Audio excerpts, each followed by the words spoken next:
Hoyo is the Somali word for mother. It is also the name of a startup that's catching the attention of food lovers all across the Twin Cities. As Susan Elizabeth Littlefield shows us tonight, food is the focus, but there's a much bigger purpose here. Every kitchen is full of secrets. Make sure it doesn't have holes, because you don't want the oil going in. These moms are ready to share their secret with the world, making sambusa, a Somali delicacy. Sambusa is not an easy to make. It's very hard to make. It's time consuming.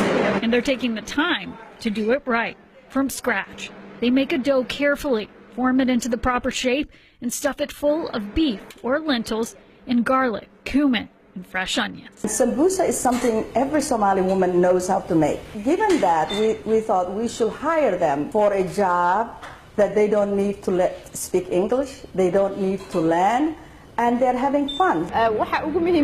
Miriam came up with the idea, and her friend, a restaurant consultant, helped to launch it. We have a ton of Somali neighbors, and one thing is we've got to try a lot of their food and get to meet them. In fact, these were amazing, and they're such good cooks. Miriam says the food is the focal point, but the chefs are the heart of the operation.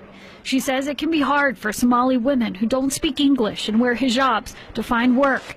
She pays this team $15 an hour. Now, there is one stumbling block for growth here. The ladies have access to a community kitchen 2 days a week. But if they could have their own kitchen, they could turn out these sambusas at a much higher rate. For now, they're selling products online and in co-ops all over the Twin Cities. They'll keep working with the skill and will Mention everything that's in here. of a mother. My hope is to see this company hiring all kinds of women and growing and growing. And it will be in many stores that will love our food, because every store that every person who tastes sambusa loves it. And I hope today you will have a chance to taste it. In Bloomington, Delicious. Susan Elizabeth Littlefield. Cheers! Absolutely. WCCO 4 News. The founders of Hoyo originally thought their customer base would be in the Somali community, but the sambusas have been a big hit in co-ops all across the Twin Cities. We've got a list of places you'll find them if you just head to WCCO.com.